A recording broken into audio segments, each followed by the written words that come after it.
Welcome into Cornhusker Connection. I'm Brandon Shanahan, joined as always by the fellas, Brooke Byrne and Tyler Sprinkle. Starting to get it chilly, temperatures starting to wind down, but not us. We're cranking it up. Content every single day here, wherever you enjoy content at this stage in the game. We're everywhere. You can't get rid of us. How you doing, fellas? What a good weekend. I want to get out in front of it right now. Maybe I was wrong. Maybe Jeff Sims' cheeks. I don't know. All right. I have also changed my tune on that as well. So Hand up, though. I will We're say honest. I don't think Harburg is better than I thought, but I will say I think Jeff Sims is worse than I thought. Mm-hmm. Yeah, I mean, I guess we'll just kind of jump into it because I'm going to draw my line in the sand because I feel like it's easy to look at me and think I've been wishy-washy. But I've wanted Jeff Sims to work out this whole season. I've wanted him to, because I've seen the highlights of Georgia Tech. I mean, he's got some electricity in him, and that's not something that Heinrich Harburg has. But there's just a level of this is all he does. This is all he's done for Nebraska so far is turn the ball over in interesting situations. Now we've gotten to the point where Heinrich Harburg's turning the ball over a fair amount as well, but it does feel a little bit different. It's not on a game-winning drive or inside the goal line or in the one play that he gets where he doesn't just hand the football off. So I don't know. I'm not thrilled with the quarterback situation, but I think I am ready to say I'm good with not seeing Jeff Sims here. I just think it's weird how at this point in the season and where they're at in their careers that Heinrich Harburg is the one who's more sure of himself. But that's the case for us this year, so I'm ready to roll with it. Whatever we got to do to get to Indianapolis, let's fucking do it. Yeah, I just wanted to, tell everybody I'm the bigger man. I'll admit my faults as a human. I still love Jeff Sims. I still want him to play, but it's tough after stuff like that happens. I think I was in under the same spell where I just wanted it to be Jeff Sims so bad, just because Tyler and I saw that how good he was at Georgia Tech at times, and we thought in a better situation that he could be a special talent for us. But whatever the case is with him right now, he's just a broken player, and it's tough to watch. It's like he has the yips. Yeah, he does. It's a good way to put it. And because now granted, he has played all of 4 plays since he got injured, so I don't want to be too harsh on him. But I was in the brightest timeline. It would have been something like that. He catches up to the speed of the game, which is now that the more that I talk about it, the more disgusting it is that he has to catch up to the speed of the Big Ten West. But nonetheless, I guess the defenses are probably a lot better in the Big Ten West than the ACC where he's used to. But yeah, whatever it is, it's just it's all he does at this point. And going into next season, I hope he sticks around. If we redshirt him, we still get 2 years out of him, which I think would be pretty cool if he can figure it out. But yeah, at this stage in the game, let's not rock the boat. And the other thing to keep an eye on as far as him redshirting, since he got into the game this last weekend, that was his 4th game. So if he plays in another game, the plan is to not even worry about redshirting him. But if we don't see him again this year, that's probably the reason why. Yeah. And that's a win. But other than that, I think that's probably like the biggest negative I took away from Saturday. Offense scored points. It still didn't look very pretty, but they did score a good amount of points considering what we've seen the last couple of weeks. Defense was electric as always. They were flying around. And special teams, holy moly, Tristan Alvano just casually pulling out a 55-yarder. I'm fucking juiced. hard out. Yeah, man. I was so mean to him after the first start. I was just so disappointed because I've seen it with my eyes that he can make field goals specifically in Memorial Stadium for what that's worth. And then for him to have that slow start, and yeah, none of that matters now. He's good. We got a kicker again. It'll be great to see him kick it on Sundays for the next 15 years, a la Brett Maher. Although he's probably not a great look right now, but he was. I'm juiced. He was. I mean, it's a long career he's had, and the fact that teams keep signing him's got to mean something good for him. Yeah.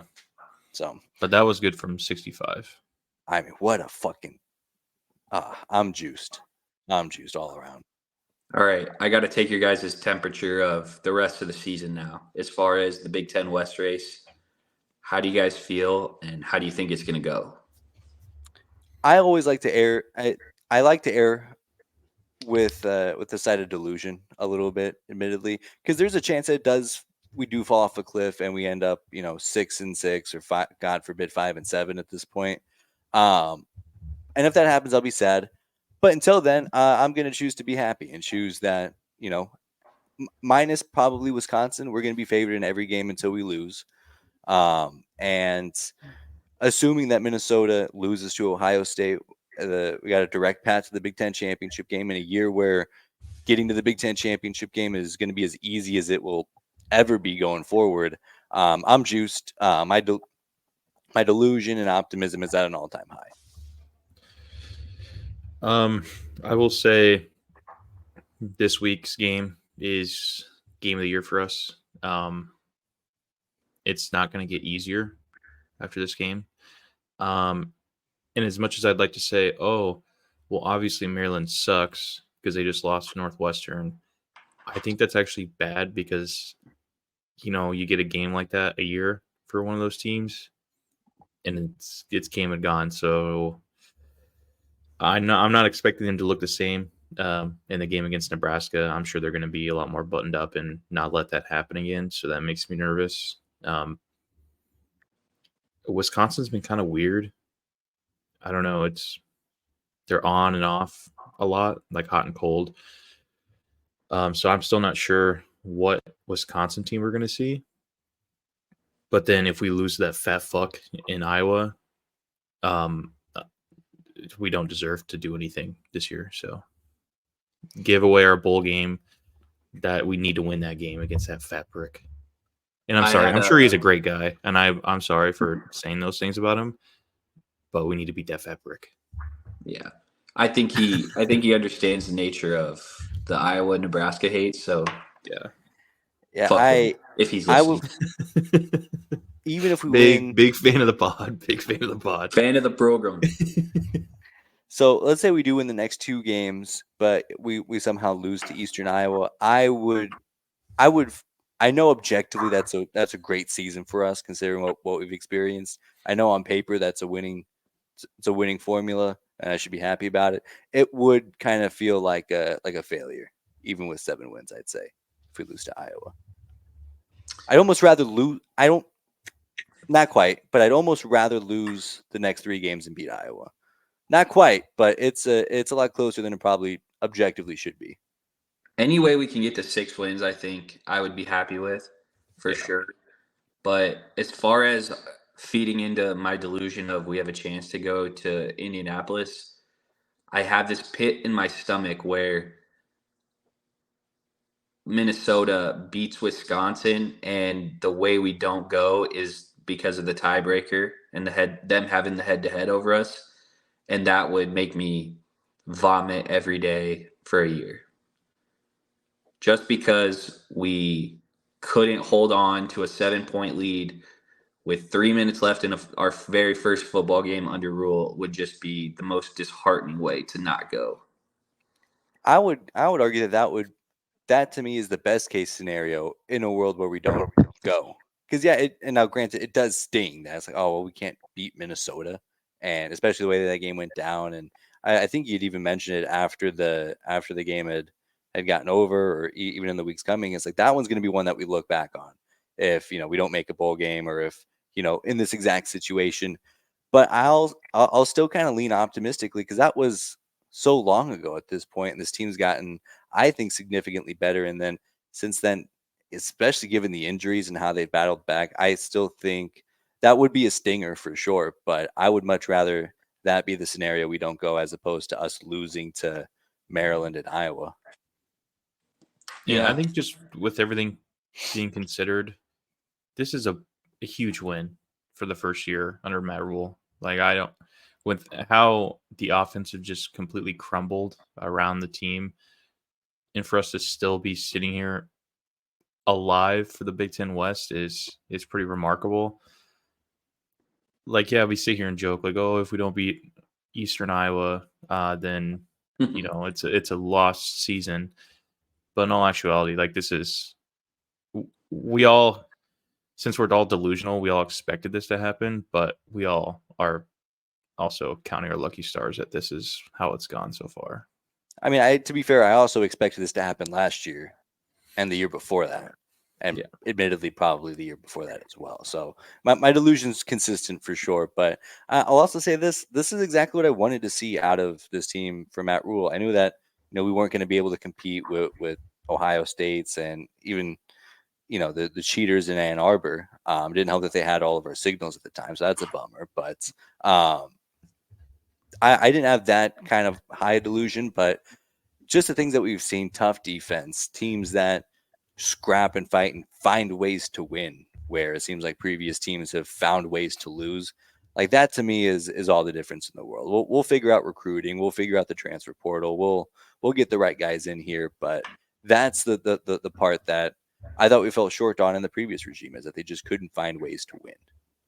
And I did see a tweet after the game Saturday that just made me sick because mainly because me and Tyler were wrong about this, but there's a very real scenario in which Nebraska is 7-1 if Heinrich Harburg is our starter for game 1. So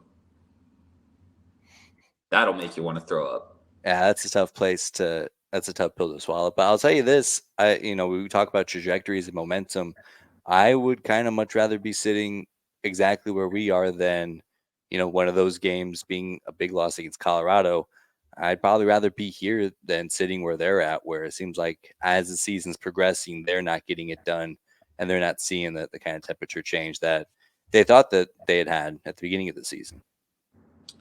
I just hope that we didn't reach our peak too soon because, with 18 to 22-year-old kids and especially it being such a hard sport on your body, you're going to have peaks and valleys with any team across the country. And I love that Nebraska is 4-0 in October and we're playing some really good ball right now. But this month is going to let us know how good this team really is. Yeah, I agree. It's definitely not the blueprint that Matt Rule has laid out in his other coaching jobs in college. But hopefully that's a good thing and not a bad thing. Yeah, I mean, I feel really confident with where we're at as far as like just being ahead of schedule, I'd say. And yeah, the wheels could fall off and the injuries could catch up to us when we play more talented teams, like Wisconsin and Maryland here soon. But I think, and I don't want to say this completely, but I feel like I can take away a lot of good things, even if that is the case from the season. And I'll keep the delusional express going into next year. Absolutely, I got a lot of propaganda to push. Yeah, and it's nice. It's bad and a good thing, right? Like, and how hurt the team has been.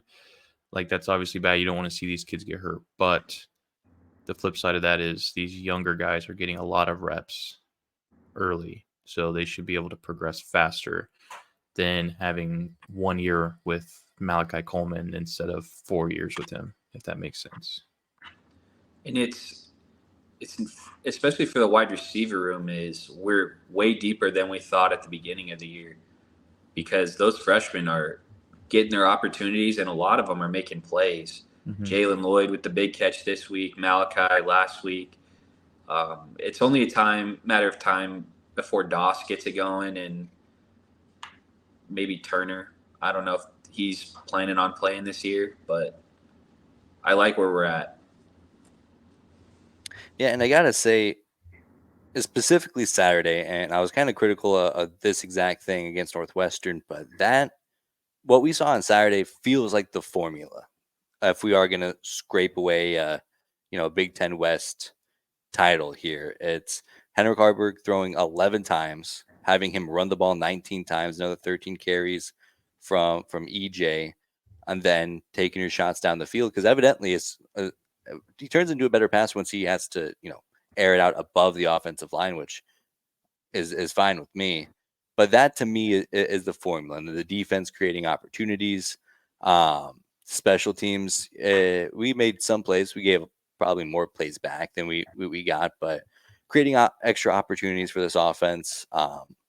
That's the formula to me. Where when they came out throwing the ball across the field against Northwestern, that didn't feel like a winning formula. But as Saturday is the key. If we are going to accomplish, what we want to the rest of the way, it's got to look way closer to what it did on Saturday than it did against Northwestern. Yeah, and I think those deep balls are so successful is because it forces Harburg to be in a traditional arm slot instead of trying to do the sidearm bullshit. Mm-hmm. But you saw it again last week. Once they move the pocket, he's a decent enough passer to make plays when he's throwing it. So, I mean, he's never going to be the pocket passer that, you would probably want to go deep into the college playoffs and whatnot. And I don't think we're going to be able to get there with Harburg, but there are ways to win with him. So if they're seeing what I'm seeing, then hopefully they start to adapt to that kind of play style if they're going to throw the ball. And I think the other thing this last weekend, why you saw so much separation on the scoreboard from Purdue, was the defense finally getting some takeaways and making some big plays. They were playing as confident as I've seen them this year. But Tommy Hill with 2 picks, the blocked field goal, jumping on some fumbles, knocking the ball out. If our defense does that from here on out and our offense can limit the turnovers, because I don't think we're going to be able to just cut them out cold turkey, then we're going to be in a very good spot for the rest of the year. Absolutely. That's the formula. And even, one or the other, where we're not fumbling the ball 5 times a game. I think that's absolutely a winnable formula for the teams that we have coming up here. I do want to note something really quick. Not to victim blame here, but if Harburg just throws the ball away every once in a while and doesn't get just absolutely lit up on that play that knocks him out of the game, then Jeff Sims never comes in and fumbles that ball. So it's like just making faster decisions for him is a huge thing that needs to be worked on. And I think Rule kind of brought that up today in his press conference. He said he was talking about the offensive line. The offensive line gave up 3 sacks, in which Matt Rule blamed 2 of them directly on Harburg, which he's right, calling a spade. He's got to make faster decisions. Sometimes, even when he's running the ball, he just kind of balls up and waits to get hit. Get down. Protect yourself. Yeah, and I was fine with that. Like before I kind of felt any real separation in the quarterback room, but now that it kind of feels like his offense to run, I absolutely would like to see him at least attempt to protect himself instead of getting cracked in the ear hole or in the chin like he did a couple of times on Saturday. But I mean, he's tough as nails. It's part of the deal with him. But you're right. Just a couple of little things like that. I think you're absolutely right. Because I mean, even after he got cracked in the chin, he fumbled himself. And then the next drive, Jeff Sims comes in and then boom, 14 points are on the board, just like that. Yeah. I feel like nothing good happens when you're fighting for yards as a quarterback. That's true. Yeah, unless it's fourth down, so you just Yeah, unless you're Tommy Frazier, I just get down. Yeah. Another interesting wrinkle I'd like to hit on is now that Purdy is starting to get back into form, what happens? I mean, obviously you keep Harburg out there, right? You don't mess around and see what Purdy's got. But if he goes, I was thinking the same thing. I don't know. That's when I definitely default to the coaches because I've seen very little and very little good from Chuba Purdy in the little time that I've seen him. So whoever in the unfortunate event that we have to trot out another quarterback, if they trot out Jeff Sims, I'll be juiced. I'll be tweeting Jeff Sims for Heisman.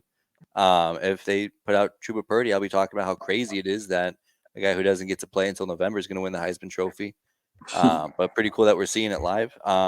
So whatever that happens, I wouldn't feel good about it either, but it is what it is. I feel like they have to think highly of him, right? Since he was number 2 coming out into the season. Yeah. I mean, I would assume. That's even crazier that knowing what we know now, looking back, they had Harburg as the third best guy in that room. For a while, it was the fourth, right? Well, I mean, going into spring, it was probably closer to 5 with the Yeah. 3 transfers, and then Purdy and Oh, Sims yeah. above I him. forgot about the Ole Miss kid. We haven't heard Yeah. anything about him, so he must not be doing as well as we had hoped. Is a nice way to Logan put that. Smothers. What? Which quarterback were you talking about? Logan Smothers?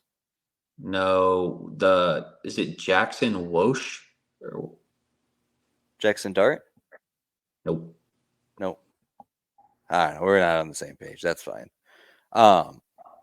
Yeah, it's That's crazy, Wosh. especially because like you look at the Wosh. just kind of how they were viewed coming out of high school. Chuba Purdy was probably the more touted recruit between the 3 of them, and so if you're gonna be in kind of what I've been preaching is the higher ceiling guy, maybe he is the higher ceiling guy. I don't know. I have no idea what to make of that whole quarterback situation, and I understand why they play it close to the vest, but no one in the state of Nebraska or around the country has any idea what's going on there. Yeah. Wish they would just fill us in. Yeah. Same. Yeah, it's hard to say if you don't ever see him. So Yeah. it's just an interesting thing that he brought that up in the press conference, saying that he's, getting back into form and stuff. So Yeah. Just a thought. I would Nothing's venture to something to guess he's probably the number 2 going forward. Yeah, especially if they're going to Harburg. redshirt Sims, then Yeah, that's a good point too, and especially because it's been kind of an inconsistent tone because I've seen him hold guys like Anthony Grant accountable when he turns the ball over, puts the ball in danger, but I never really quite saw that from Jeff Sims. So maybe this is the opportunity to do that, and for whatever the case, maybe Jeff Sims just isn't ready to play for this team, and maybe Chuba Purdy, is if that opportunity arises, and yeah, the red shirt definitely comes into play. Absolutely. Another thing I wanted to kind of get into before we dive into our new rankings is some sad news out of Eastern Iowa. That will be letting go of Brian Ferentz at the end of the season. So end of an era, and I'm pretty busted about it. He was not going to come close to that. What was it? 325 point total, where it's 25 points per game. Not getting close to that, which is very silly because that's not even a good offense. So end of an era. I'm pretty bummed about it, to be honest. Sad that we won't be able to play against his offenses anymore for sure. It was fun. Imagine his last game out, he just bends us over. That would I'd suck. cry. That would Genuinely that would be tough. Tears. I'm mad that you even put that out in the air as a possibility. So fuck you for that. But. Yeah, I would rather like them ball out like the next 3 games to where we're like, hey, maybe he figured something out. Maybe we do bring him back for another year or 2. But I mean, if not at the cost of Nebraska. I think it would be electric if from here on out Iowa's offense puts up like 50 a game. But that would be crazy. Except the last one. Except the last one, of course, but just enough to get to that 25 points per game threshold. Yeah. Like, hey, this is what was in the contract. Love that. Also, in college football news, the College Football Playoff Committee releasing their next rankings tomorrow. So we'll have our rankings here shortly, but always interesting to see where they're at in this stage of the game because it kind of feels like there's always a team or 2 that are in there because of how the schedule has fallen. I think they just fall off the face of the map by the time that January rolls around. So top 4 at the AP right now: Georgia, Michigan, Ohio State, Florida State, Washington, and Oregon. So if you're looking at those 6 teams, who do you think is most likely to kind of fall out of that tier? I think the easy answer is, well, I guess there's 2 for me. Ohio State and Washington. I don't think Ohio State is as good as Michigan, and Michigan cheats, so that'll obviously factor into it to it some. And we mentioned it last week, I think, a little bit. I believe Oregon's the better team, and when they do play again on a neutral site, I think Oregon gets the better of Washington. So for me, I think it's those two teams that trend down. I would say the same thing. I mean, it would be very fitting for USC to go out and beat Washington this week. I mean, because that's just how it goes. It's just college football. Yeah, and as Especially Brooke in hit the on, Pac-12. yeah, as Brooke hit on, I mean, Ohio State has to play Michigan still, and I don't see them beating Michigan. So I think you're dead on. Yeah, I'd also like to use this moment to push some more anti-SEC propaganda, because we talk about, how difficult it is for, Washington to keep running the table when they have to play teams like USC and still Washington State towards the end of their schedule, or in the Big Ten where Ohio State or Michigan still has to play Ohio State and Penn State.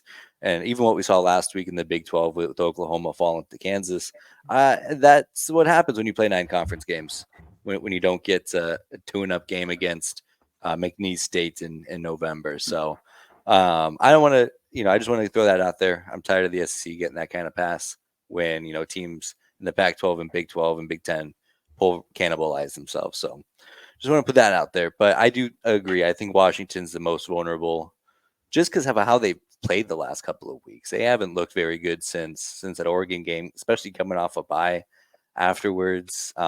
Struggling against Stanford last week is not a good look. I mean, they're ahead of Oregon because they beat them, as they should be. But Oregon on the flippity flop has looked fantastic since then, and they've looked dialed in. They blew out a really good Utah team, and really exposed their defense on the road. That's a huge win, even with the pig farmer at quarterback. So I definitely think Washington's the most likely to kind of drop out of that tier altogether. I don't think Ohio State. I think just one loss to Michigan kind of keeps them around. If there's some weird stuff that happens in the Big 12, or the ACC is also vulnerable to opening up another spot for a one-loss Ohio State team, especially with 2 top 15 wins at this point. But yeah, Washington to me is the team to watch out for. I just wish the committee would set the precedent going forward that you have to schedule at least 1 or 2 decent to good non-conference games, where Georgia and Michigan are going to get away with playing absolutely nobody. I know they're both in power conferences and whatnot, but in my mind, a team like LSU, who, balls to the wall, scheduled Florida State week 1, and, still have to go through the gauntlet of the SEC West, I think their resume, if they win out, should be good enough to be in. But that's just me, my opinion. Yeah, I think so too. Because it's hard for me to justify a one-loss Georgia getting in. Like if they do lose to LSU in the championship game, it Because does. their best win would be Missouri. Yeah. And Missouri's a good team. I'm not trying to knock them at all, but one top 15 win should not be justify a loss in your conference championship game. Yeah, and when you have Ohio State over here, who's also 11-1 on the season, but they have wins on the road at Notre Dame, and they have wins against Penn State, and depending on how they play Michigan, maybe a close loss against them. So I think that opens up the door. And I kind of almost don't put Michigan in that same category just because of how different they've looked than every other team that they've played so far. I guess we'll see when they play Penn State and Ohio State, but same kind of thing. They haven't played anybody. And so it's Michigan might get away with it because of they play Penn State, but that's true. That's true. Even if, say, just to play devil's advocate, say Ohio State beats Michigan and goes to the Big Ten championship game, I don't think a one-loss Michigan with their best win being Penn State should be in because of their non-conference. Yeah. Yeah, this would be. I get they play 2 top 5 teams or top 10 teams, but that's because they had to of their conference. I just hate that. You're right. Yeah, I think it's tough to say 'cause so much of it is what else happens. Because let's say Virginia Tech fucks around and wins the ACC. Well, the ACC's toast. So then that does open up the door. The Big 12 looks like they are on thin ice at best. the Big 12's the best chance to get a team in is Texas right now. I think so. I think pending anything crazy happen, I think Oklahoma still has a shot if they run the table. Another good win against Texas, but that would probably be at the expense of, I would say, the ACC if something happens and Florida State doesn't win. Oklahoma State would for sure need some help. I would not say their destiny is in their own hands right now. Yeah. But it's not out of the realm of possibilities that they get in. Yeah. Yeah, because typically a one-loss conference champion, yeah, that's good enough. But with the Pac-12 being as good as they are, with Florida State being as good as they are, you might have a chance where there's 4 undefeated and one-loss conference champions that you have to pick from. So crazy stuff, man. This is what gets me so excited. I know. I love talking about scenarios and things that the way they should play out. It's so fun. Yeah. Outstanding stuff. But we have our own rankings to dive into, so I'll get into those here. Nothing crazy. I feel like we're starting to come down to earth with some of our, predetermined biases. Some interesting teams on some interesting lists. No, this is bullshit. This is bullshit. I had a very limited number to pick from. Mm-hmm. I wasn't gonna put some dog shit Oregon State team in there again. Well, if you look at it, it says if there's a team that you want to pick that's not in there, just let me know and I'll add it. I shouldn't have to. There's 25 teams in there to pick from. Is that Florida State on both of your guys' list? It's bullshit. I sent in the text message that my thoughts are not correctly displayed in my top 10. I just want you guys to know when LSU beats Alabama this weekend that you guys are going to have to eat your words and be like, whoa. Because you guys were spinning the tune of LSU's not that good. They're not that good. Well, they're going to be a fucking top 10 team again. If they weren't that good, though. What do you mean? Be honest. 700 yards of offense to Ole Miss. They got blown out 31-7 against Florida State. That's not good football. That wasn't a good performance. Yeah. But their offense was just as good as Ole Miss. I think if LSU wins, then I don't think anything happens to Florida State in my rankings. Assuming any of those teams don't lose. It's crazy because I know if you give Tyler the option, he would have LSU in his top 10 and not Florida State.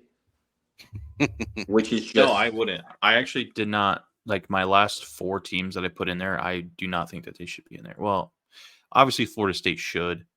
So, but I just like to keep them out just to fuck with you. Yeah, I love that. But, I don't think Alabama, LSU, or Ole Miss should be in the top 10 right now. But if LSU does beat Alabama, then I do think that they should be in the top 10 for sure. Yeah, big what if there, because Alabama could come out and just be Alabama and do what they do. But Ole Miss isn't a bad team. They only have 1 loss. Yeah. They could be fringe top 10, but I'm kind of with you guys. I don't know that they're super deserving to be in the top. And there's only so many teams that you could realistically pick from. It's kind of by default. Yeah. Yeah, I'm right there with you. Looking at my list, I wish I would have figured out a way to keep Oklahoma ahead of Texas, just because that shows me that I hate when there's 2 teams that we see play, because it happens so frequently at this high end of college football, and I think those games have to matter, and I dropped the ball there. I didn't even have Oklahoma in my top 10. I know losing to Kansas isn't a bad loss, and Texas probably should have lost to Kansas. But it's the way in which they lost, where getting beat by Billy Bean, that's not a good exactly. Look. They got beat by a backup quarterback, and they can't throw the ball. Their Heisman front runner was awful and was a big part of the reason they lost. So. Yeah, we're really splitting hairs there. Same thing while I still have Washington ahead of Oregon. I think Oregon's the better football team, but the games have to matter. So that's absolutely. the only real quorum I have. Alabama's looking good. It looks like they're coming along. That Alabama LSU game is going to be pretty great this week. I'm juiced for that. Always. Always juice for that. I'm really excited to watch Washington versus USC. But oh wait, I can't watch it because it's on the fucking Pac-12 network, and nobody carries the Pac-12 network except for the Pac-12 network. That game didn't make it on cable or a network. I don't know. I'm just being Did a not. dickhead because I Oh, man. wanted to watch the USC Cal game because that one was really close and we couldn't Yeah. figure out how to fucking watch it. Yeah, the Pac-12 network is basically non-existent to me. Also worth mentioning, so there's currently a 5-way tie at the top of the Big 12 with Kansas being right there at the 6th in the conference standings. All those teams play each other this week, so it is. If I'm gonna sell you on Big 12 football, this is the weekend for it. Yeah, there's some really good and important games. K-State, Texas. Obviously Bedlam. I fucking love Bedlam because it seems like there's always some bad blood there or some crazy shit in that game. And then who does Kansas? Iowa State. Yeah, who would have And thought Iowa that would have State been a game that we're is dialing in on favored. in November? Yeah, man. Who would have thought? And then meanwhile, Great. you have TCU and Texas Tech playing on Thursday, and it doesn't even kind of matter. No, Both of those not teams even are a so little bit. far out of it. But we're all dialed in. We get primetime ESPN in Ames, Iowa for the Jayhawks. I mean, that is as good as it gets I for me. will tell you, weird shit happens in Ames. Outstanding stuff. I can't wait. Final look at these rankings. Yeah, I don't have any real quorums. I think at the, and there's always this quorum where it's like, well, what if all these teams go undefeated? Then what happens? That never happens. Like this list Never. gets so easy at the end of the year that it is what it is. There was the one year where we had 6 either no loss or 1 loss teams, and that was pretty Yeah. crazy. Because weren't 3 of them the Big 12? I think, well, it was TCU and Baylor, if I'm not mistaken, that were the first 2 teams out. And who got in that year? I forget. Ohio State, which is tough because they ended up winning it on QB3. Oh, yeah, that's right. That was the Cardale Jones year. Yeah. So it's real tough to be like, oh, man, well, they shouldn't have been. I think they won the championship. They went 2-0. Like, it's tough to say that team shouldn't have gotten it. That was a real ball don't lie scenario. Yeah. No kidding. But, I mean, that would have mean that TCU would have had two playoff appearances, OU and Texas still without a win. But, yeah, that was a crazy. And that's probably really the only year that it got kind of controversial. Yeah, but every other year it's like who the 4 most deserving teams are. It would have been pretty interesting in 2021 if Oklahoma State wins the Big 12, because I think they would have been a 2-loss champion, but it was Cincinnati that got in. Yeah. So it's like a 2-loss. There have been very few 2-loss teams with real cases to be let in. And I'm kind of blanking. Was there even one? Well, Alabama, what was it last year? Alabama and had LSU won last year. They probably wouldn't have gotten in with 2 losses. Yep. But it was, again, Georgia was the clear option. And then Nick Saban had the dumbest comment of all times.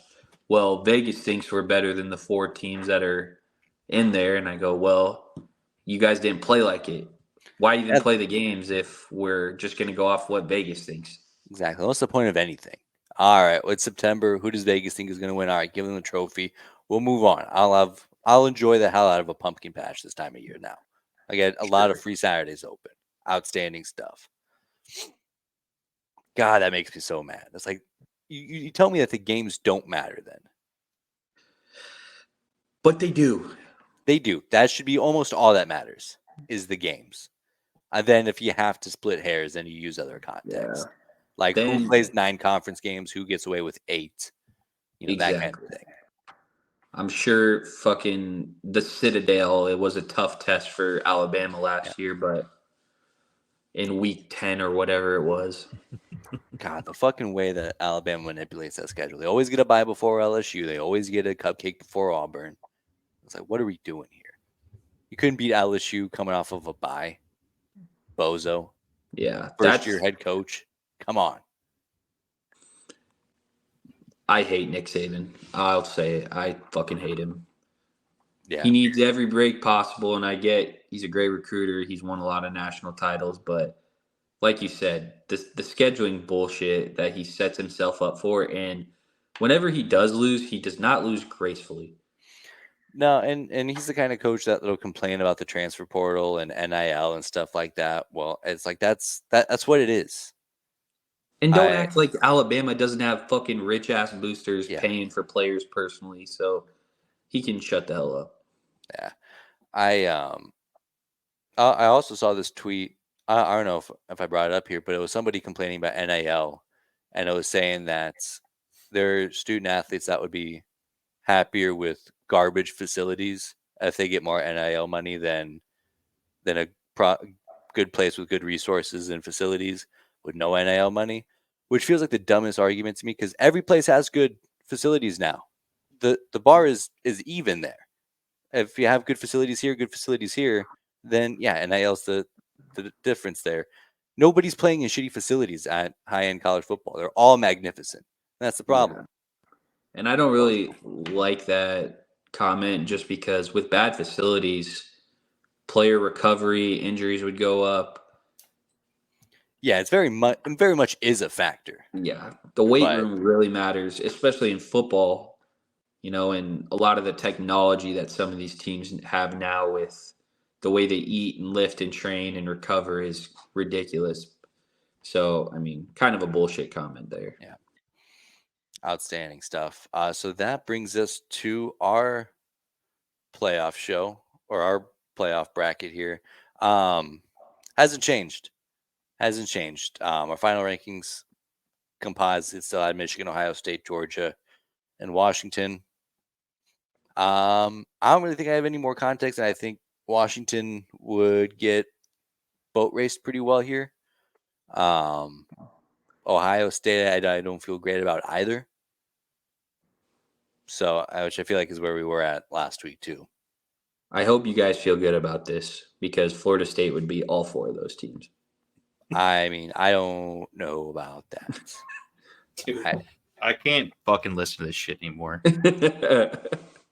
I'll tell you what, I would welcome a Florida State national championship game. It would be bad optically for some of the takes I've had on the show, but to me, college football is the best when there is truly a wide group of teams who can win the national championship. That's why I think the NFL is so fun to watch, is because you go into the playoffs and there are 3 or 4 teams who could realistically win a Super Bowl, or a team like the Eagles with Nick Foles gets hot, or so on and so forth, or even the Chiefs get all the lucky breaks that they get and mosey on into to the Super Bowl as well. Sure. Yeah. You but luck with into 2 Super Bowls, sure. Yeah. Sure. I mean, it's a holding call out I remember pretty well, and an unnecessary roughness call that was. But I don't feel like we've gotten that in college football recently. It feels like it's always been Georgia, Alabama, Ohio State, Clemson had a few years where they were in it, but this whole playoff era, it's really been those teams. Michigan's been a regular the last couple of years, where I feel like if Florida State could pull it off, that would be like, okay, well, it truly does open it up to just outside of those core schools who have dominated the whole CFP era. Yeah. It's just really tough to see Georgia and Michigan schedule poverty programs like the Denver Broncos, for instance there, but I mean, they're going to get away with it. Disgusting stuff. You were cutting out there, so I didn't get to hear any of that. It just looked like feces falling out of your mouth. Yeah. Well, that's all Tyler I heard had. it. Yeah. I didn't. Yeah. I was just thinking about how I'll have to move away if Florida State wins a national championship. I was literally going to Yeah. say those exact words. Tyler's going to have to block my number and move to a different state if Florida State wins. I'll move to a different country. Love that. Well, that's all I had, fellas. Anything else you'd like to add later on this week? We'll actually talk about Nebraska playing Michigan State, which is a very different game than I think that we would have pegged it coming into the season. And then another week of pick'ems. We'll go over that. Anything else you guys would like to add, fellas? Missouri over Georgia this week. Oh, please, dude. Oh, my God, please. I mean, I'm not a huge fan of Missouri. I think their fans are kind of wonky. But oh my gosh, give me them. Give me it. I think they have the offense to poke some holes in the Georgia defense, but the real question is, can their defense slow Georgia down? There's one guy on Missouri that Brooke has a fucking hard on for, and that's the Dude, only he's reason the he's saying best it. receiver in the country, and no one talks about it. Luther Burden, friend of the program. Friend of the program. Outstanding stuff. Well, that's all I had. Anything else, fellas? That's it. Go Big Red. Let's go.